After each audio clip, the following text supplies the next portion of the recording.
हे श्री राम, जिन्हें आत्म स्वरूप का ज्ञान हो गया है, ऐसे उत्तम बुद्धि संपन्न महापुरुष इस पूर्वोक्त दृष्टि का अवलंबन करके इस संसार में विचरते हैं। उन्हें न शोक होता है, न कामना होती है, और न वे शुभाशुभ की याचना ही करते हैं। वे संसार में सब कुछ करते हुए भी अकर्ता के समान रहते हैं। वे हे और उपाधेय के पक्षपात से रहित होकर अपने आत्मा में स्थित रहते हैं, पवित्रता से रहते हैं और सत शास्त्रों में प्रतिपादित स्वच्छ कर्म करते हुए सन्मार्ग पर चलते हैं। अन्य लोगों की दृष्टि से वे आते हैं, जाते हैं, कर्म करते हैं और बोलते हैं, परंतु वास्तव में वे न आते हैं, न जाते हैं, न कर्म करते हैं और न ही बोलते हैं, क्योंकि परमानंद स्वरूप परमात्मा को प्राप्त हुआ पुरुष न तो इंद्रजाल का माइक कार्य करता है और न सांसारिक वासनाओं के पीछे ही दौड़ता है। वह बालकों की सी ब्रह्ममूलक चपलता का परित्याग करके पूर्वकचित परमात्मा के स्वरूप में ही सदा विराजमान रहता है। इस प्रकार की विपत्तियां आत्म तत्व के साक्षात्कार के अतिरिक्त अन्य उपाय से नहीं उपलब्ध होती।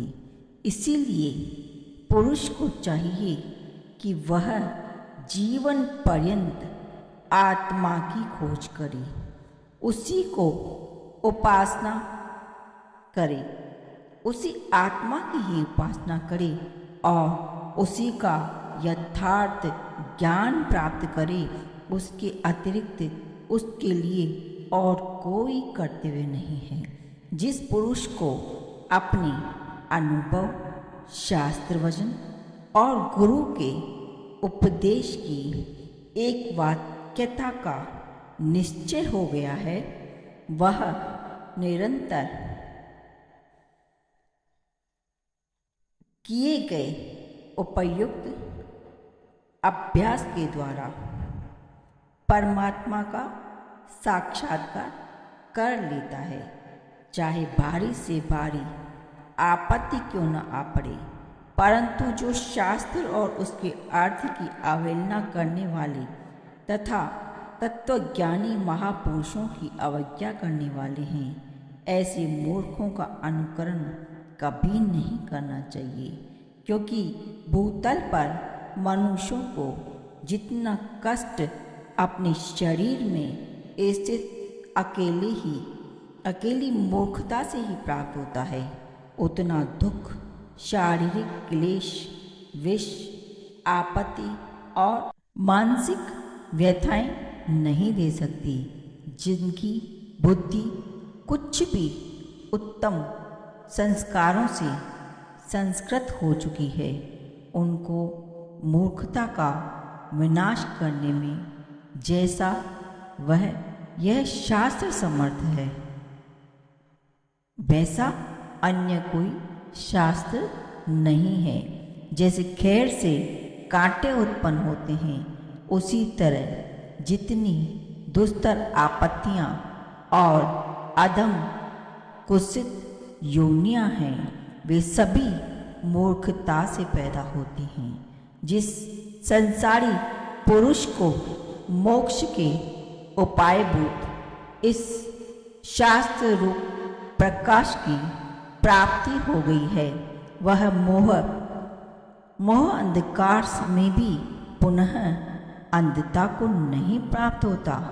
तृष्णा मानव रूपी कमल को तभी तक संकुचित करती है जब तक विवेक रूपी सूर्य की निर्मल प्रभा का उदय नहीं होता। हे रघुनंदन, जैसे इस संसार में भगवान विष्णु एवं शंकर आदि तथा अन्य महर्षि गण जीवन मुक्त हो विचरते रहते हैं, उसी प्रकार तुम भी सांसारिक दुख से छुटकारा पाने के लिए मेरे जैसे आत्मीय जनों के साथ बैठकर गुरु उपदेश एवं शास्त्र प्रमाण द्वारा अपने स्वरूप को जानकर जगत में विहार करो। इस जगत में सुख तो तुच्छ से तुच्छ तिनके के सदृश्य है, परंतु दुखों का तो अंत ही नहीं है। इसीलिए तो दुख रूप परिणाम से परिपूर्ण है। इस लौकिक सुखों में आस्था नहीं करनी चाहिए। ज्ञानी पुरुष को चाहिए कि वह परम पुरुषार्थ की सिद्धि के लिए जो अनंत और आयास रहित है, उस परम पद को प्रयत्न पूर्वक प्राप्त करे, क्योंकि जिनका मन संताप रहित होकर सर्वोत्कृष्ट परम पद रूप परमात्मा में लीन हो गया है, वे ही पुरुषों में श्रेष्ठ हैं और उसी को परम पुरुषार्थ की प्राप्ति होती है। जो दुरात्मा पुरुष राज्य आदि जागतिक सुखों के उपलब्ध होने पर उनके उत्तम भोगों के आस्वादन मात्र से ही तृप्त बने रहते हैं, उन्हें तो तुम अंधे मेंढक समझो। जिनकी बुद्धि अज्ञान के कारण मंद पड़ गई है, वे मूर्ख अज्ञानी प्रबल दुराचारियों लौकिक भोगों में रचे पचे रहने वाले और मित्र का सा व्यवहार करने वाले शत्रुओं में आसक्ति करने लगते हैं, जिससे उन्हें एक संकट से दूसरे संकट की, एक दुख से दूसरे दुख की, एक भय से दूसरे भय की और एक नरक से दूसरे नरक की प्राप्ति होती रहती है। इसीलिए उत्तम विवेक का आश्रय लेकर अभ्यास और वैराग्य के सहयोग से दुख स्वरूपिणी एवं भयंकर संसार नदी को पार करना चाहिए, जिसे प्राप्त कर लेने पर पुनर्जन्म नहीं होता और जहाँ पहुँच जाने पर शोक का अस्तित्व मिट जाता है, वह परम पद ज्ञान द्वारा ही प्राप्त किया जा सकता है। इसमें कुछ भी संदेह नहीं है। इस संसार में जब पुरुष की शीघ्र मोक्ष प्राप्ति के उपाय के चिंतन में प्रवृत्ति होती है, तब वह मोक्ष प्राप्ति का पात्र कहा जाता है। इस प्रवृत्ति के प्राप्त हो जाने पर उत्तम कैवल्य पद की प्राप्ति में कष्ट नहीं उठाना पड़ता। उस केवल रूप परमात्मा की प्राप्ति में धन संपत्ति, मित्र, भाई बंधु, हाथ पैर का संचालन, देशांतर गमन, शारीरिक कष्ट सहन और तीर्थ सेवन आदि उपकारी नहीं हो सकते। वह तो एकमात्र पुरुषार्थ से साध्य केवल परमात्मा की प्राप्ति वासना रूप कर्म से एवं मनोजय से प्राप्त किया जा सकता है। सुखपूर्वक सेवन करने योग्य आसन पर बैठकर उस पर ब्रह्म का चिंतन करने वाले पुरुष को उपर्युक्त परम पद की प्राप्ति हो जाती है। फिर तो उसे न शोक करना पड़ता है, न संसार में उसका पुनर्जन्म ही होता है।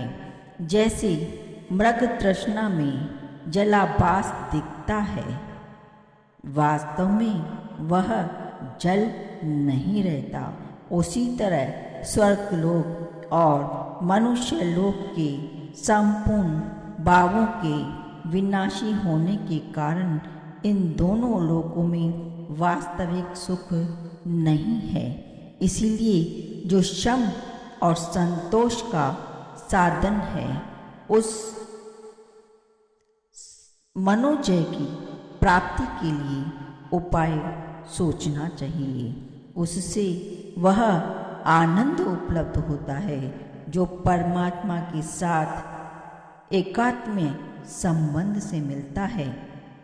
अतः देवता, दानव, राक्षस और मनुष्य को बैठते, चलते, गिरते पड़ते अथवा घूमते हुए सदा ही मनोजय जनित उस परम सुख को अवश्य प्राप्त करना चाहिए, क्योंकि वह शांति रूप विकसित पुष्पों से लदे हुए विवेक रूप महान वृक्ष का फल है। पूर्व रूप से शांत मन अत्यंत निर्मल और ब्रह्म रहित हो जाता है।